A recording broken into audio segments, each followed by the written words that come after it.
Hello everyone and welcome to another episode of Insider Financial Talks Penny Stocks. My name is Alex Carlson. I will be your host today. I'm the editor-in-chief of InsiderFinancial.com, and today we're going to be discussing Sysx, NWBO, PRCX, ENZC, AAPT, ICOA, and MJWL. But before we get into that, we have a few housekeeping issues to go over. We have no business relationship with any company whose stock is mentioned in this video. Insider Financial and myself are not investment advisors, and this video does not provide investment advice. Always do your own research, make your own investment decisions, or consult with your nearest financial advisor. This video is not a solicitation or recommendation to buy, sell, or hold securities. This video is our opinion, is meant for informational and educational purposes only, and does not provide investment advice. For more information, please read our full disclaimer at insiderfinancial.com/disclaimer. With the way, let's dive in here, folks.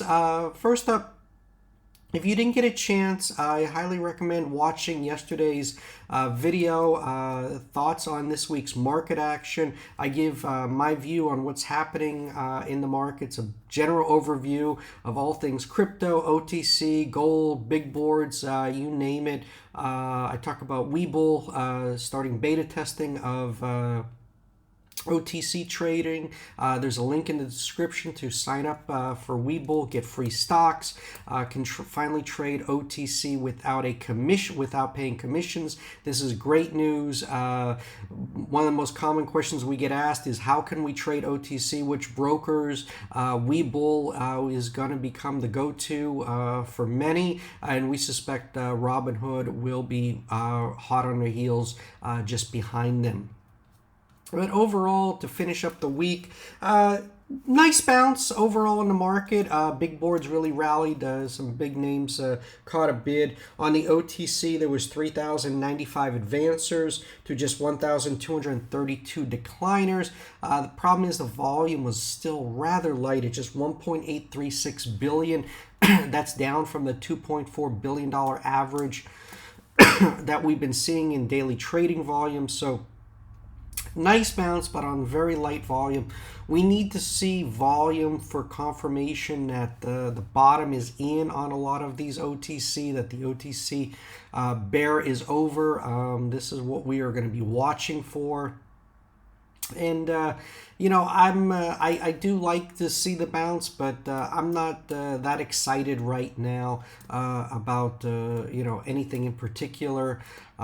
We had an alert that got canceled, found a low floater for everyone on Friday. Unfortunately, could not trade it. TD Ameritrade, E-Trade, no one could buy it, so we canceled the alert, and I'll go back to the drawing board and find you guys another low floater. I found such a low floater that there was no stock for sale anywhere. So I overdid myself in my research. So back to the drawing board, guys. First up is Sysx. This was the big bounce on Friday, up 81%. Been talking about this one all over a lot on the channel. There is a lot to like about this one. Bigger Capital is taking a significant stake. Michael Bigger tweeted, bought $1 million in Sysx convertible notes. He's now long $4 million worth. Big money getting behind it, you know, institutions coming in. If you look at their latest update, I mean, they are an Ethereum miner. The company is mining approximately 236 ETH per month, which is about $816,000. A little bit less now with the price down, but you know, they're taking a lot of making a lot of moves to unlock shareholder value. They have the stake in Ostendo, which is worth about $70 million. And you know, you look at the valuation, the market cap is just 35 million, which is half of the Ostendo valuation. So that doesn't account what the value of their Ethereum mining is, and their other lines of businesses. So there's a lot of shareholder value to be unlocked in Sysx, and that is why Michael Bigger and Bigger Capital are invested in Sysx, and why we think there's still more upside in Sysx. Next up is NWBO. This is another Bigger Capital holding. He's a long-term investor in OTC plays. NWBO just got taken to the woodshed last week or this week on the data release. And it's just there was just a lot of fear, FUD spread, fear, uncertainty, and doubt. First of all, if you are investing in biotech, you gotta ignore the paid bashers and focus on the experts. And one of the experts was talking about the phase 3 clinical trial results, and they had to say this: the results are outstanding. Over 200% increase in the 5-year survival rate for newly diagnosed glioblastomas, as well as a 30-month survival for recurrent glioblastoma. There has been some unfair criticism of the trial on the internet, but watch the video and get the details directly from the source. The same criticism happened after every major trial for brain tumors this century. I just used to think that there were just people who could not grasp the details, and we were just not explaining things right, but there was just but it turned out there was just a few people trying to manipulate the stock market, and has nothing to do with the actual science. 100%. This is what's going on right now. ENZC, which we're going to talk about, has been a victim of this. There's just a lot of FUD, paid bashes, a lot of naked shorting going on. And you got to focus on the data, the science at hand, and ignore, the posters over at iHub or Twitter. Just focus on official research. We turn to, I am nowhere near to say I'm an expert on NWBO or glioblastoma. I turned to SmithOnStocks.com. He has been following NWBO religiously.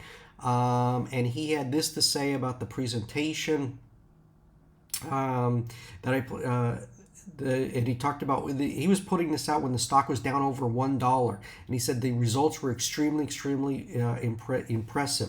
The presenter of the paper stated that the DCVax-L represented the first major advance in treating glioblastoma since the approval of temozolomide 17 years ago. Audience participants agreed with this statement, and so do I. To my amazement, probably any objective person listening to the presentation, the stock was hit with an enormous amount of shorting, probably most of which was illegal. Hedge funds usually have paid bloggers who put out negative information that seemingly justifies this price behavior. The latter is stating that the trial failed because it was not statistically significant on the median progression-free survival endpoint, and that regulatory agencies will not accept historical controls for the control arm. In my earlier report, I believe, in succeeded in debunking these arguments. Overall, it was a great presentation. There's a lot to like. The drug works, and there's going to be a lot of things happening, and stay tuned. The NWBO story is not over, this is certainly one you want to look at accumulating on any dips. Not a financial advisor, but again, I think this one has enormous long-term potential, and there's just a dislocation in the market right now with the FUD that is being spread. Next up is PRCX. This one has been running in sympathy to SYSX. Has just a $2.6 million market cap. It is a QB, but it needs a PR to keep the momentum going. It bounced off here off the 50-day moving average of 0.0031. Double zero, nice risk reward setup. You see it got up to a penny, sold off. Be interesting to see when we get the PR, to keep the momentum going. But again, just a $2.6 million market cap QB. This one was at 8.5 cents last year. Volume coming in, accumulation here. We get a PR, and this one can run. Next up is ENZC. This is, it's just been beaten up, but it looks to have bottomed here. Dr. Chandra on Twitter has been out with some updates, and he says here that the IPF Immune will be available on many online platforms and retail stores near you. This was just launched this month. They have a lot of things in the pipeline. They put out an update on last month, April 25th, and they went into everything. The ENZC Texas Laboratory at Texas A&M, what they're working on there, the laboratory in Dallas, talked about the anti-HIV therapeutic ITV-1, positive therapeutic effects, the production for sale. They're getting ready to make it available in Africa. This is, HIV treatment, and where is HIV still rampant in Africa? So they're targeting that, which is the smart move. Go where the disease is, where the virus is, and prove the effectiveness of the treatment. This is also a monoclonal antibodies potential. They're also working with Intel on their AI platform. So there's just a lot to like with ENZC. We're going to be doing a deep dive. Our biotech analyst, Chris Sandberg, will be doing an update on ENZC. So stay tuned for that, which will be posted on the website, and also for subscribers at signup.insiderfinancial.com for the updates on ENZC and any of our alerts. Lastly, guys, is AAPT, ICOA, and MJWL. All three ended on a positive note, but that's not likely to last. They all three got hit with the caveat emptor symbol. Magic Corp said the matter with CE has been acknowledged. We don't know why CE was applied to MJWL. Rest assured, we are in contact with OTC Markets to sort. We're on track to publish Q1 financials on Monday. Thank you for support and understand. We'll keep you updated here. Guys, this is bad. There's no ifs, ands, or buts about it. Real David Chong, these are all three of his plays, and he says we've reached out to OTC Market and no comments for now. How can all three shells that have a, what's the commonality involved? Real David Chong, Dr. Vin Menon, and we shall see. I hope they get this cleared up, but there's been, they've had issues with was it stock promotion, getting that removed. Something here is going on, and it just is not passing the smell test. I'm just being honest with you guys. That's the purpose of this channel here at insiderfinancial.com, is to keep it real with you guys, give you my unvarnished thoughts on what's going on in the markets. This is just not a good look or good sign, and I'm hoping that things work out well for shareholders in MJWL, ICOA, and AAPT. I mean, they've gotten beaten up this year. All three are trading near the lows. If they go lower next week, it's bad sign and a red mark on the OTC. So let's hope things are not that bad, but we shall find out next week. With that being said, here we're going to be doing screens all weekend, looking for low float, no dilution plays with Catalyst for our subscribers. Make sure you are signed up at signup.insiderfinancial.com. We are a free service. We do not run any paid subscription service. After you sign up with your email, you can then sign up with your mobile number. It works for all numbers worldwide. Simply enter your country code first, followed by your number. For US and Canada, be 1+ area code and number. Never begin the format with 0. It will not work.